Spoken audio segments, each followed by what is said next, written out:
Welcome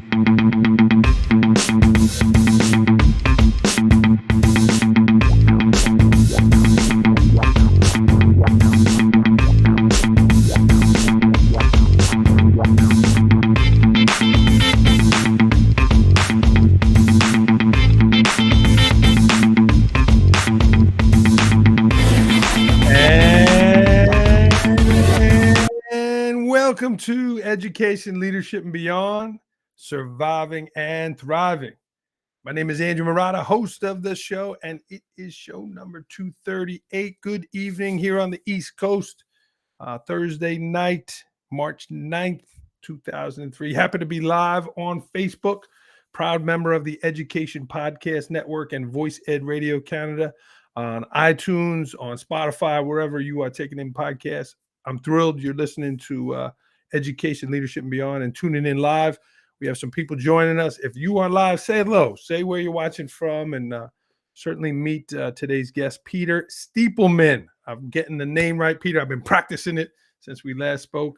Stiepleman, like the tower, or the steep, all that good stuff. But we are going to meet Peter Stiepleman here in a little bit, and Peter's our guest. Peter is an educator, a retired superintendent, and man, he's doing some cool stuff. He hosts a podcast, he's an author, and he's a New Yorker, right? So we bonded right away, and we'll meet Peter momentarily. Again, this is show number 238. A little commercial. It is March Madness. It is basketball time, so I want to give my own book a little plug, Tales from the Hardwood. This was my time as a referee. I refereed Division I basketball for almost 20 years. I stepped away from doing that, and a lot of leadership lessons here. It's on Amazon. It's my website.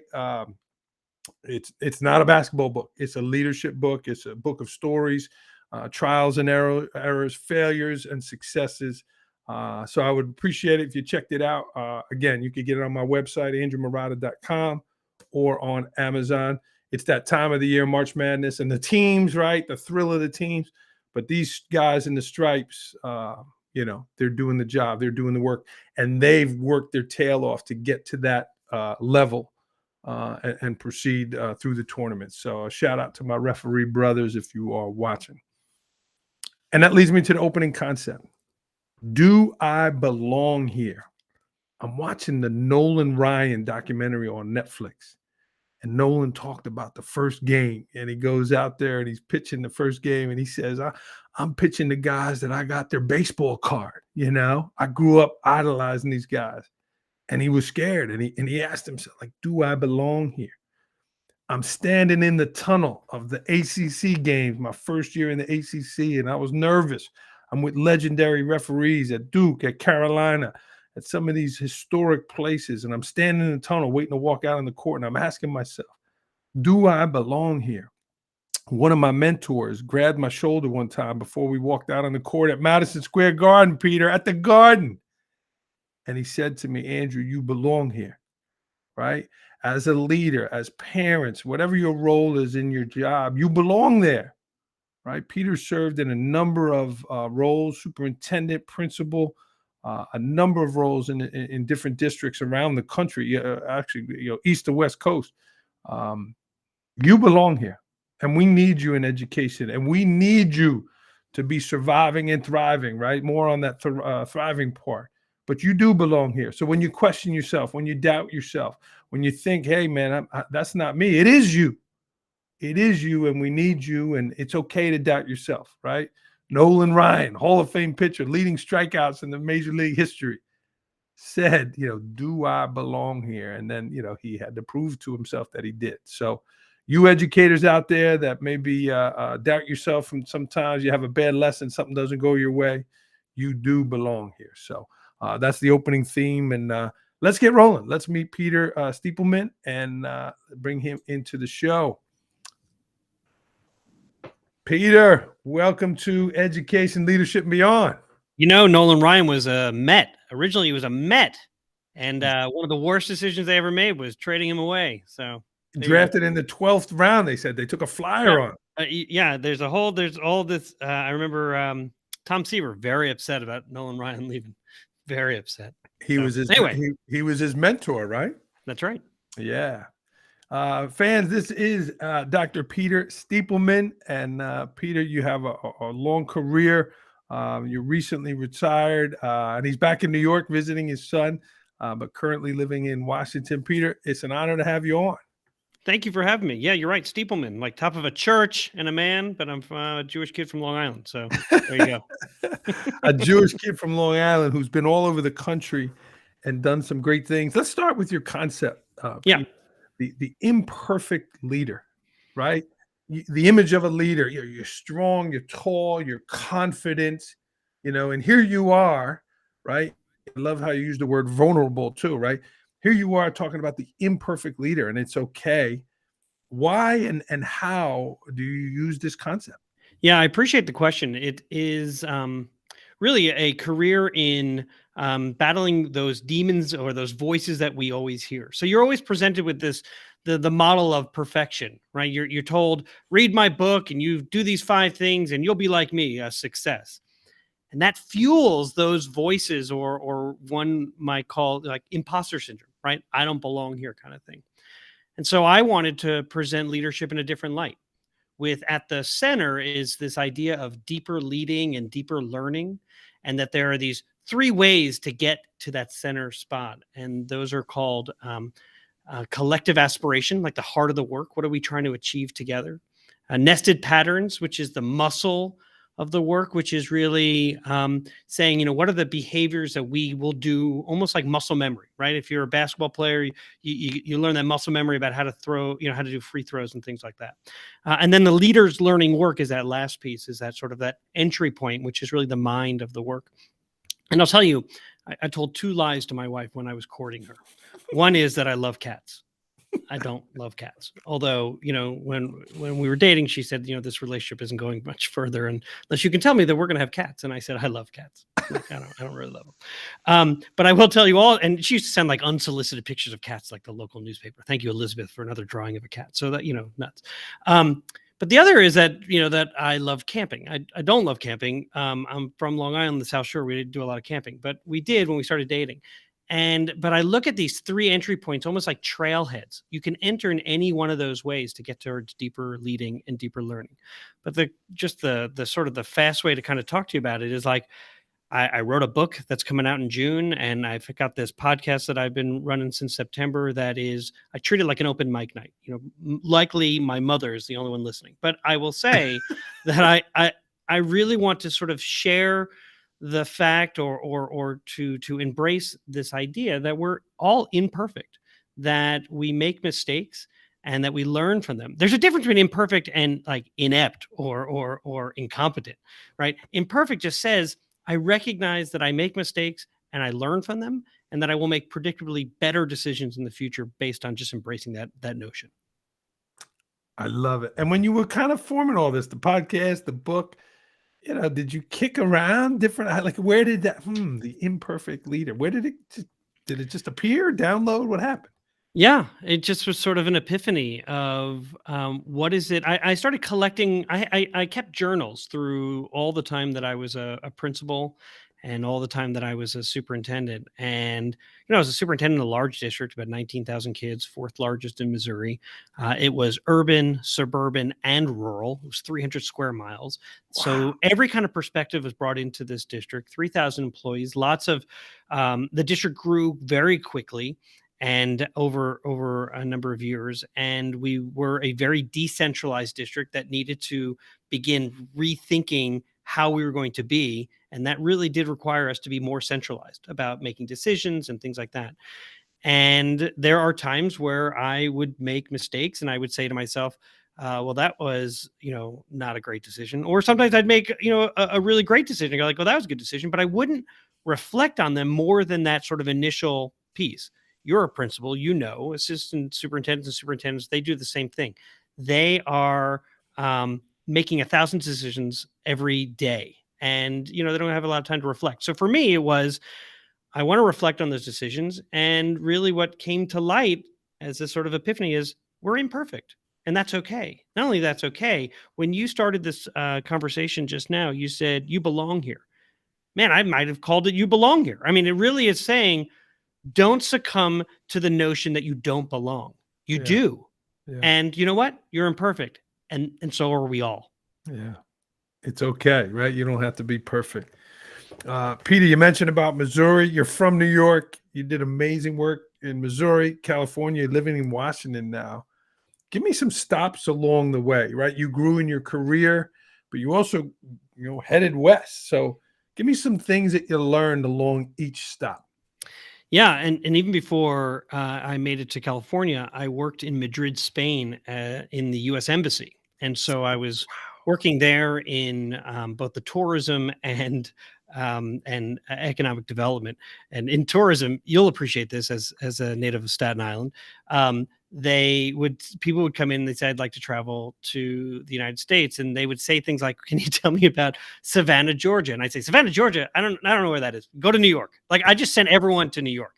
So I don't think I did a really effective job there. But anyhow, so I moved to California, and I was an insurance agent for a year. And then this card came in the mail that said drop everything and read day, read to kids in local schools. And so I did. And I went back to my cubicle in San Francisco and said, man, I want to be a teacher. So I went to UC Berkeley. They had a program. They had just passed legislation to require class sizes to be 20-1 in kindergarten through third grade. Nice. So they were in desperate need of teachers. And because I was bilingual, I was a good fit. So I worked in the Oakland schools, and then my wife, girlfriend at the time, but now wife, got a job in Missouri. And so we moved there. What did I learn? She brought you there, not you and the job. That's right. I was the trailing spouse. That's right. The cats, the camping, and now Missouri. That's right. But I didn't lie to her to say that I would love to move. Like I was, happy in Oakland. But I will tell you that Columbia, Missouri was a wonderful place and a great place to raise your family, and a really solid town. You asked me what I learned, and I would say system thinking is what became something that I really learned. So, as a teacher, I think I was a pretty good teacher. And but I taught through relationships, right? Kids will do anything for you if they know that you believe in them. And then I think I was a pretty good assistant principal and then principal. Again, like leading through relationships. So, in a school, my elementary school where I was principal was about 300 kids. And, you could have perfect attendance day and sign all the certificates that morning because I just didn't have systems. Yeah. And then I became the superintendent of 19,000 kids, right? And then all of a sudden it was like, ooh, I quickly discovered, you can't just rely on relationships. You have to build systems. You can't just, rule through intuition because you're setting precedent as you're going all along the way. So I'd say, I learned systems. And there are a couple that I could give you examples. So like, for example, there are these archetypes, or just, another fancy word for stories, like accidental adversaries, where two people are working ostensibly on the same, for the common good and in an education for children, but they're working at cross purposes and they begin to become adversaries, but accidentally. Or behavior over time graphs, looking at what are our behaviors as each month goes by on a certain topic, like hiring teachers. Why is it that we can never get the best teachers, and our competing districts around us are always getting the right people? When are we hiring? When are we interviewing? Looking at our behavior over time. Something called like causal loops.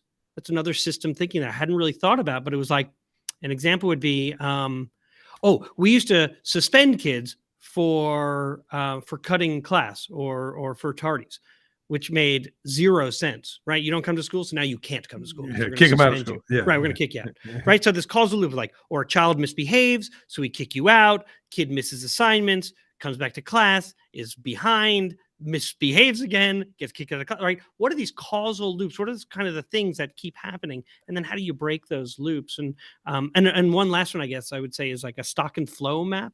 And those are sort of looking at like, what are you trying to achieve? That's your stock. Or what are you trying to get away from? But what are you trying to achieve? And then what are the things that are feeding that stock? So it could be we're trying to increase our district budget, or if you're in the role of like communications director for your school district, like how are we improving and increasing trust in our message and what we're trying to do? So what are the things that you're going to do to increase that trust in your district so that when you go to them for your budget, because in New York, the community approves budgets, In Missouri, just the board approves your budget.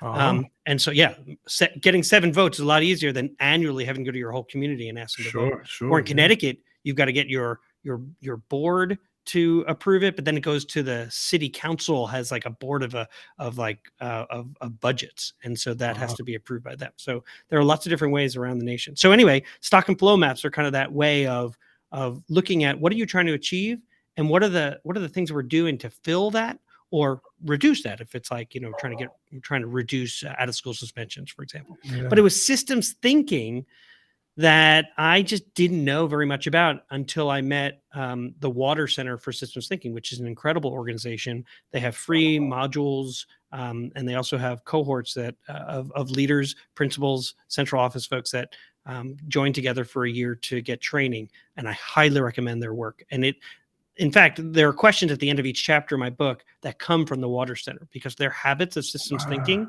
was just a Yeah. game changer for me. Yeah. So tell me something you saw in Missouri that you were like, "Oh, yeah." And then how did you put something in place in such a big district? Like you said, there's 300 Right. square miles. Tell Right. me about the implementation of that system. Okay. So a good example would be a stock and flow. I had a board member, Mr. Witt, who approached me. He was our only African American board member at the time. And he wanted to increase representation in our teaching staff. And he would say to me, "Peter, we got to do a better job of recruiting." And I would say, somewhat lazily, when the University of Missouri or Columbia College or Stevens College or Westminster College or Central Methodist, because there were a lot of colleges around where we were, when students of color or culturally competent students, undergraduates with their teaching degree graduate, I'll offer them jobs. But the universities themselves had a stock flow issue. They weren't recruiting undergraduates of color. Yeah. And so he said, we can do better. And so we brought together unlikely group of partners. Some might say unlikely. Our teachers union, administration, a group called the Worley Street Roundtable, which was somewhat critical of the district, but they always did it critical in private, and then some level of praise in public, right? We're looking for ways to improve representation in our teaching staff, is what they would say publicly. But behind closed doors, they'd say, "Stiepleman, what the hell? Come on." So we worked together to resurrect a program that had existed previously that was like summer internships for kids who might want to become teachers, but we created a real system. So under the leadership of Nicole Adair, who's the director of the program, we worked together to create a program that would say, today's students will become tomorrow's teachers. And they will work summer school side by side with teachers who identified by the teachers union say these are master teachers. They would be great for giving feedback. And if you've done that summer program for 2 years, you're eligible for a free ride, room and board included, to these local colleges that are in our area. Because we'd say, look, you have an issue of trying to recruit great students who will become great teachers. We have an issue of losing great teachers. It's one thing to try to recruit somebody to come to mid-Missouri, but they'll stay for about 5 years and then they go back to St. Louis, Kansas City, or their communities where they came from, because that's where they're going to raise their families. We learned that 60% of our teachers in Missouri will end up about 20 miles from where they grew up. So we wanted to do something about let's increase our teachers. Let's have them be locally educated, highly effective, culturally competent, right? So your sort of diversity of experiences can be part of being diverse in terms of your school district.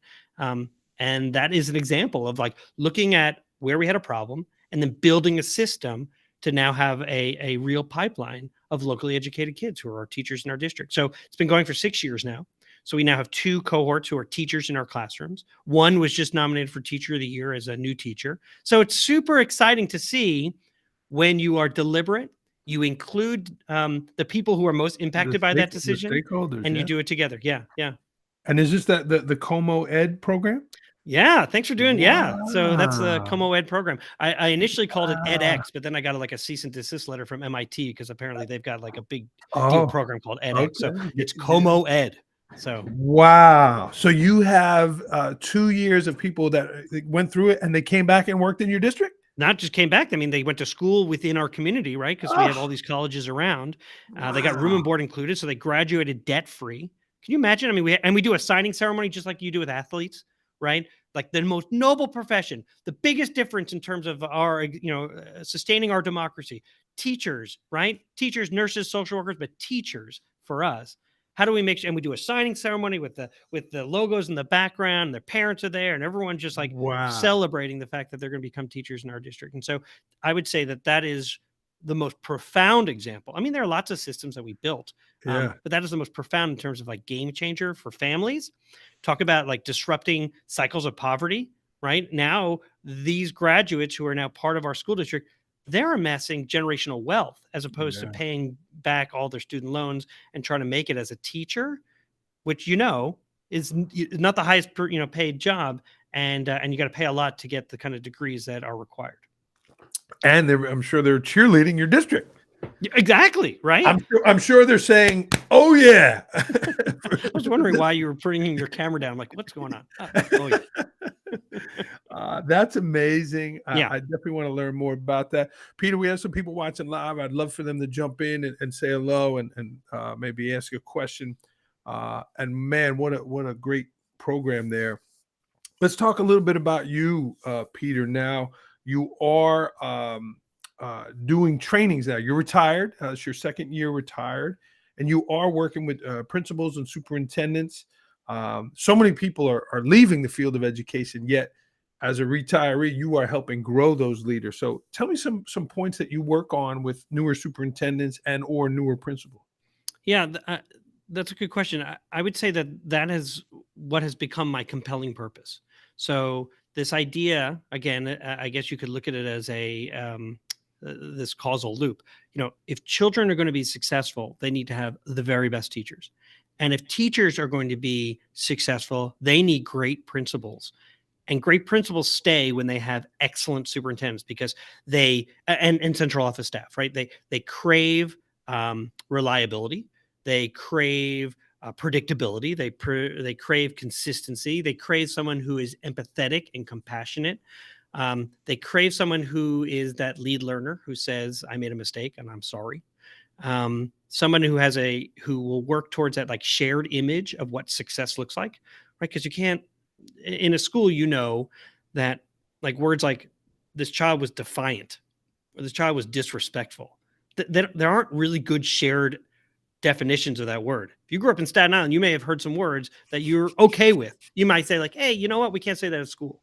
But somebody else who grew up in, I'll say, Long Island may say like, "That was so disrespectful. Get out of my classroom." Right. Yeah. So having a shared image. So I wanted, as part of my compelling purpose of, if superintendents nationwide, if the national average is about 3 years that they stay in their jobs, and if you're a superintendent of color, or if you're a woman, or if you're a woman of color, it's less than 2 years.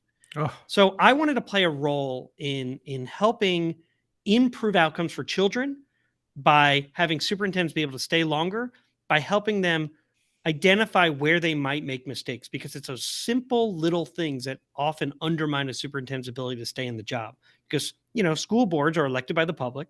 It's a very highly political position, and so the book and the podcast, they sort of look at issues that superintendents face, what was learned from those issues, so that superintendents in the future can make more predictably successful decisions. yeah.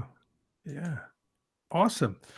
John Sessions is going back to asking a question here about the Como Ed program. Don't listen to here. him. That guy, I put it on social media, and he was one of my board members.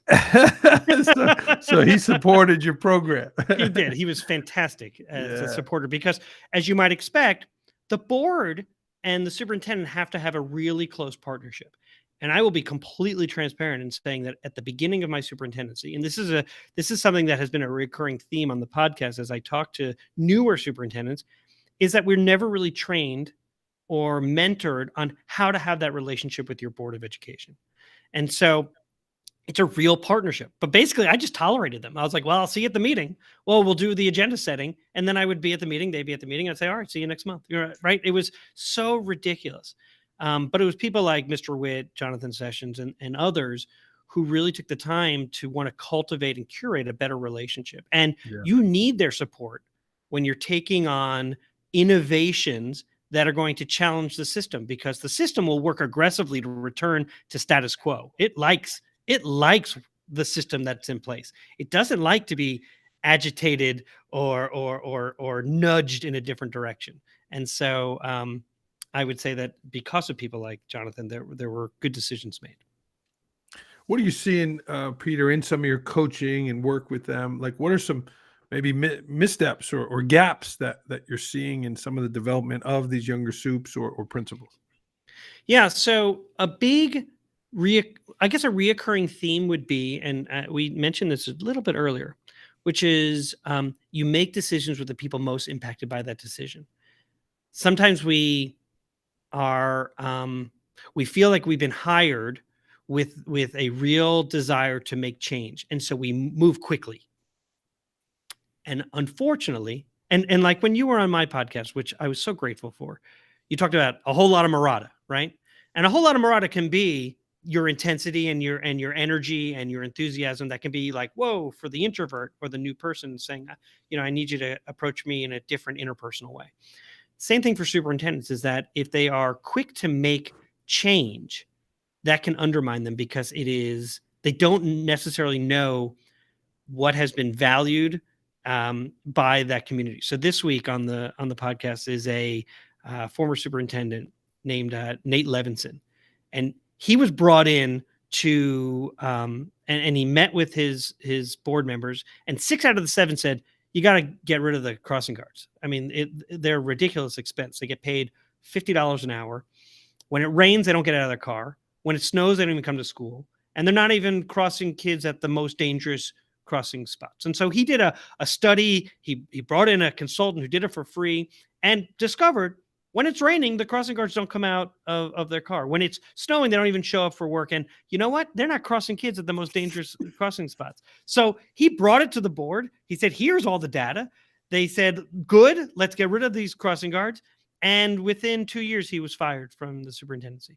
Wow. Because the crossing guards had really powerful friends who actually, they're now the only unionized crossing guards in the nation, as far as he knows. Oh, and you were getting rid of people's favorite people.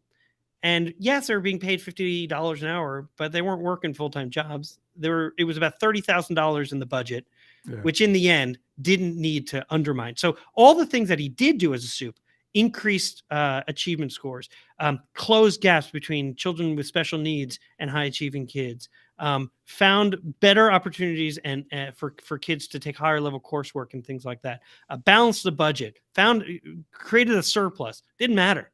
He got rid of the crossing guards, so he's gone. And they got rid of him. Yeah. So the lesson is, like, don't be too quick to make decisions. Really listen. People like to say, in my 30, 60, 90-day plan, I'm going to listen. But have a shared image of what does that listening look like. Yeah. So I would say that that's probably one of the things that undermines them. They don't realize that they've really created that issue until year 3, when people don't forget that they did that in year 1, and then they're looking for a new job.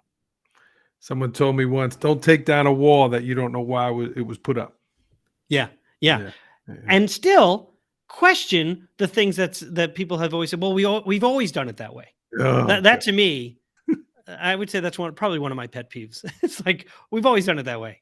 But don't be so ambitious and impulsive to say, well, we're going to do it a different way. Is to take the time to learn and consider, what are the unintended consequences of this decision? What is that ripple effect going to look like? Yeah. What does this decision look like a year from now, 3 years from now, 5 years from now? Who's not at the table right now who we ought to be listening to? Right? There you go. If you still have access to the previous superintendent, hey, that wall that's in room 302, what's that? Oh, don't touch that wall. Let me tell you, like, that wall's been there for 20 years. Don't touch that wall. Like, oh, okay. Peter, we both have our ball caps on here, but I'm intrigued about the logo. The logo's on your website. I've seen the logo in a few different spots. You got some swag with the logo on there, and I finally got your website here. Peter, did I get it right on the bottom? The scroll, I didn't update it, but it's coming across now. Human-centeredleaders.com. Is that correct? Yeah, or peterstiepleman.com. Okay. But tell me about the logo. Tell me about the butterfly there.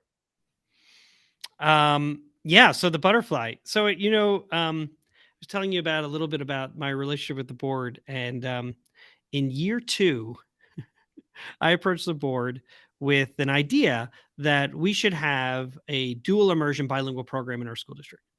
Now, that would have been fine if I was talking to the board president one week and then sort of talking about how might I talk to the rest of the board members about this, or are you comfortable with me bringing it up? I just brought it up at a board meeting, which was, again, an impulsive decision that was not very smart. And so you have two teachers unions in our school district. So I bring it up at a board meeting, and the two different teacher groups are going like, wait, what? We're doing what? And the board members are asking questions saying, I don't understand. We're doing what? And then the city of Columbia, Missouri has the #1 journalism program in the nation at the University of Missouri.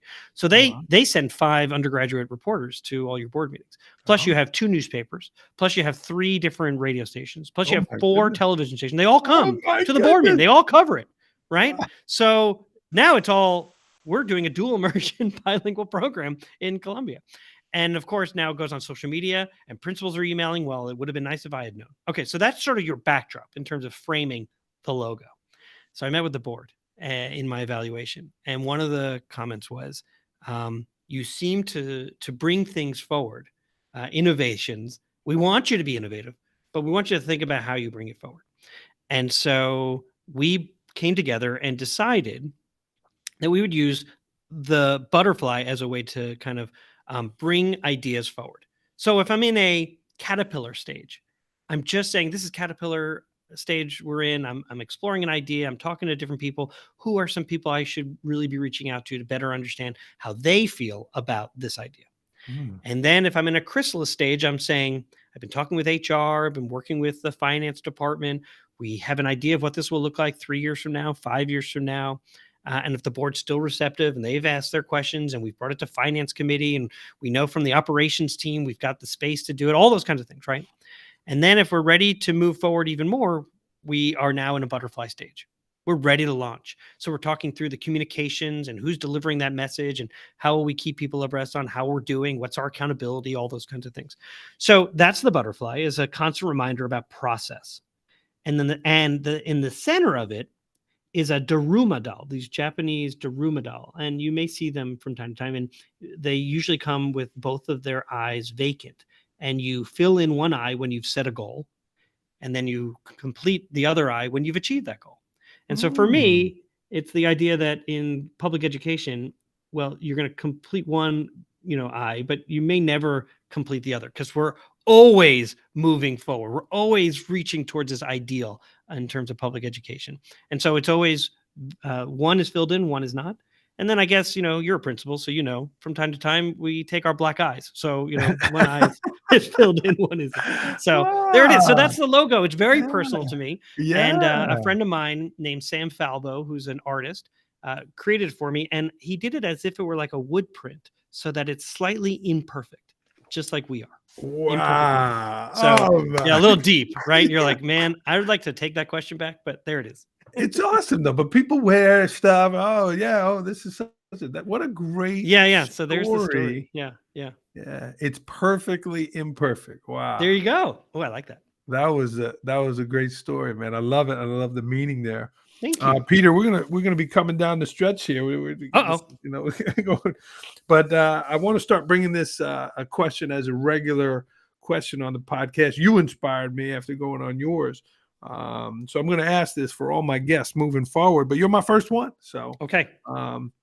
It's called one word, and I say surviving and thriving. Right, is my kind of theme, and but what is your one word to go from surviving to thriving? How do you get there? What would be one thing, one concept, one mindset that you would say is your one word from surviving to thriving?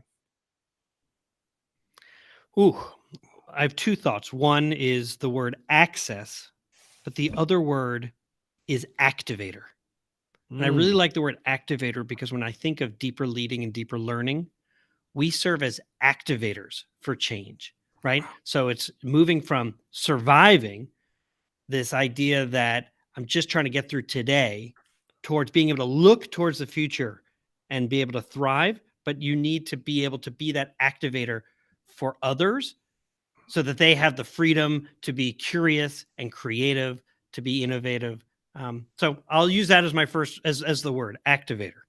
Coming out strong at the gate, activator. This might be in a book one day. And the gold standard. There it is. Yeah.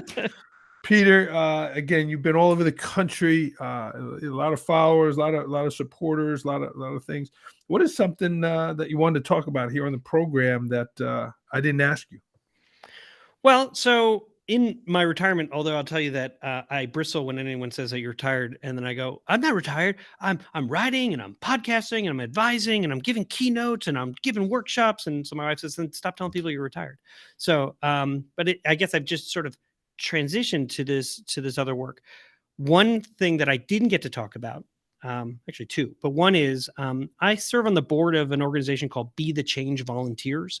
Mm. And we build schools all over the world. So in Rwanda and Malawi and Uganda and Peru and in India and Puerto Rico.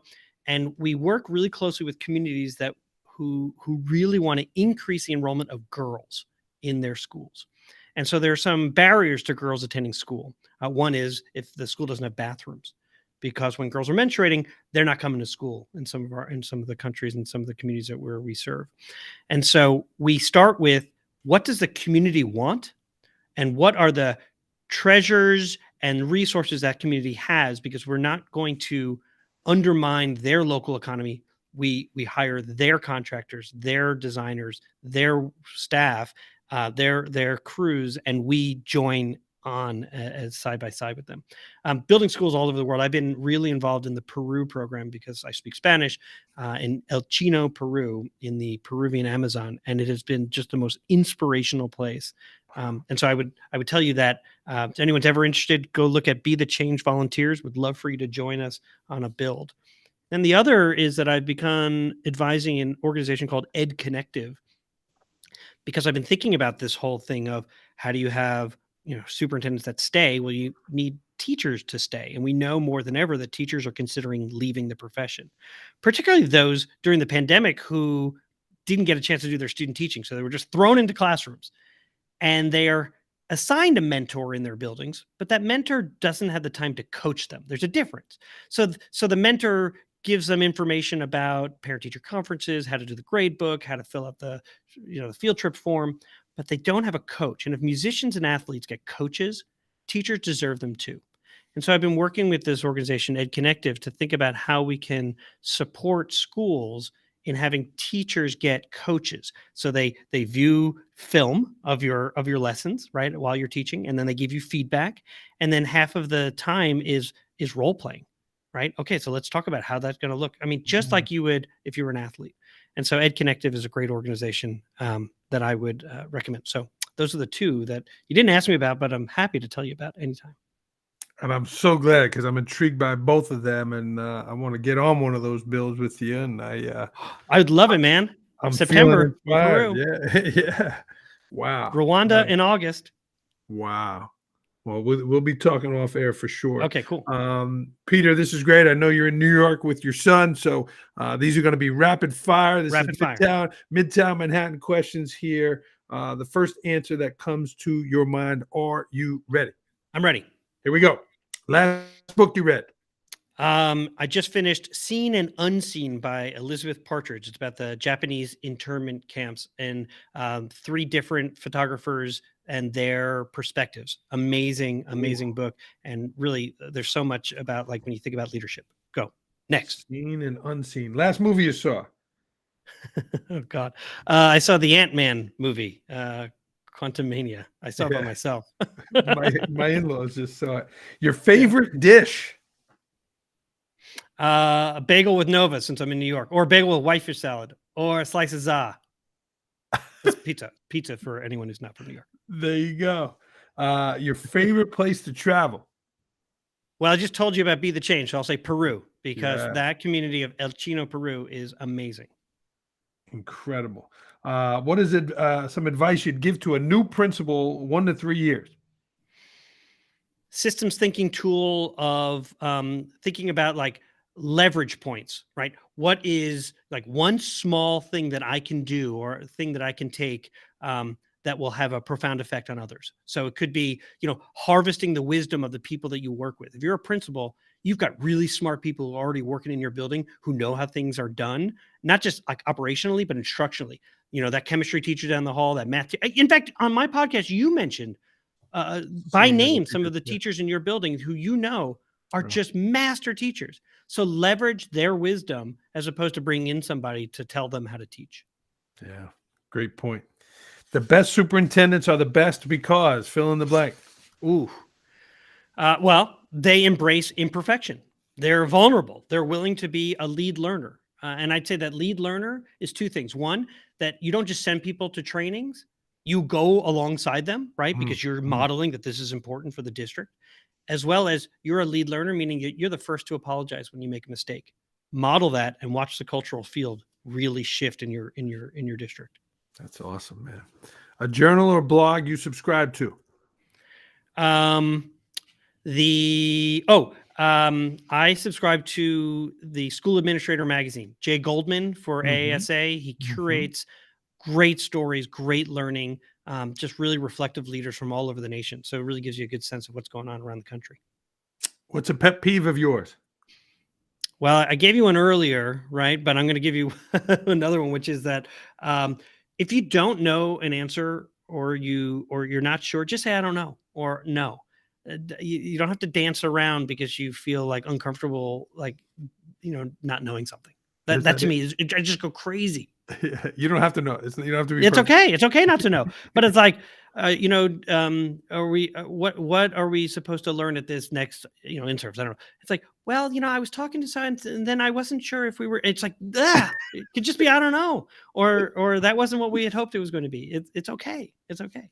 At 8 a.m. on Saturday morning, I feel fill in the blank.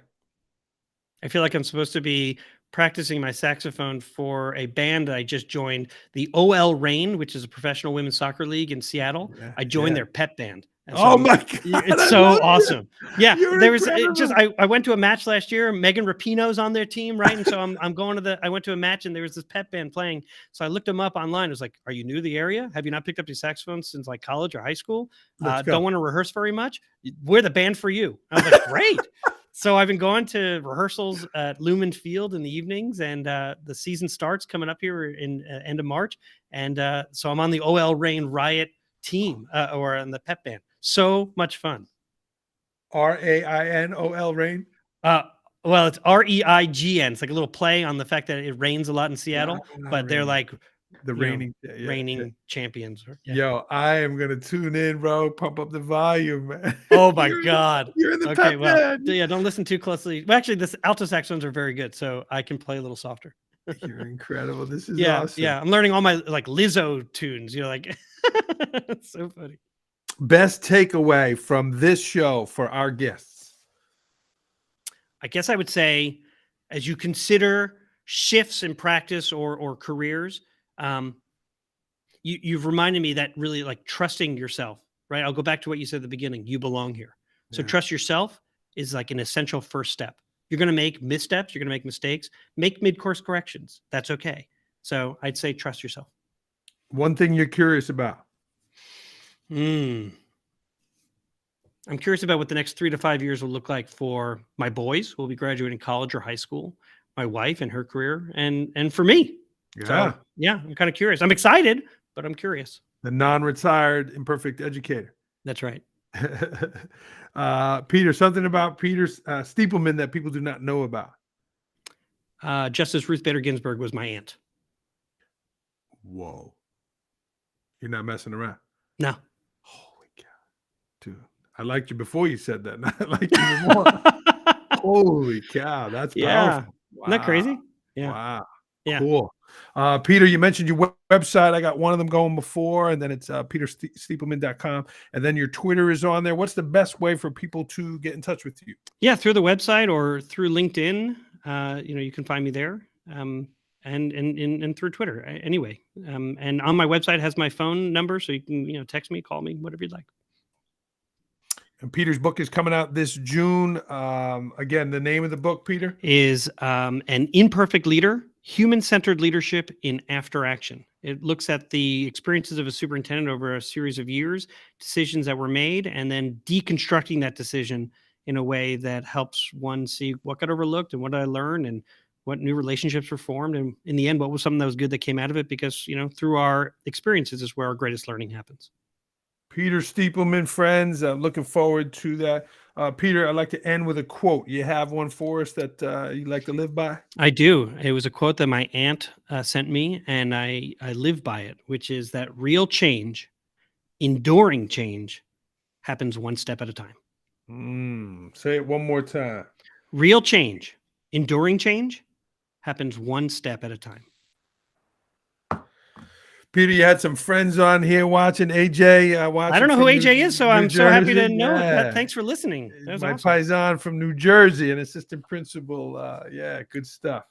Well, thanks for tuning in, friends. If I could help you in any way, don't hesitate to reach out at Andrew Murata 21. This podcast has brought me a lot of places, and I consider Peter a new friend. And man, I can Peter, endorse. I mean, you've been so receptive to my questions, and I'm new to all this, and you've just been wonderful. So, as school districts are thinking about looking for speakers, I know you don't need me to tell them this, but I'm happy to endorse. You're really a motivated person, and so you inspire me. So thank you. Well, let's get to one of those building projects together, and we'll be working together. Check out Peter Stiepleman, all the work he's doing. Peter, enjoy your visit to New York, and great to connect, and thanks for making some time for me. Thanks for having me. Really appreciate it. All right. Hang tight, Peter, and I'll be right with you. We're going to sign off here on Education, Leadership, and Beyond, Surviving and Thriving. If I could help you in any way, don't hesitate to reach out. Keep rolling, friends. Keep surviving and thriving.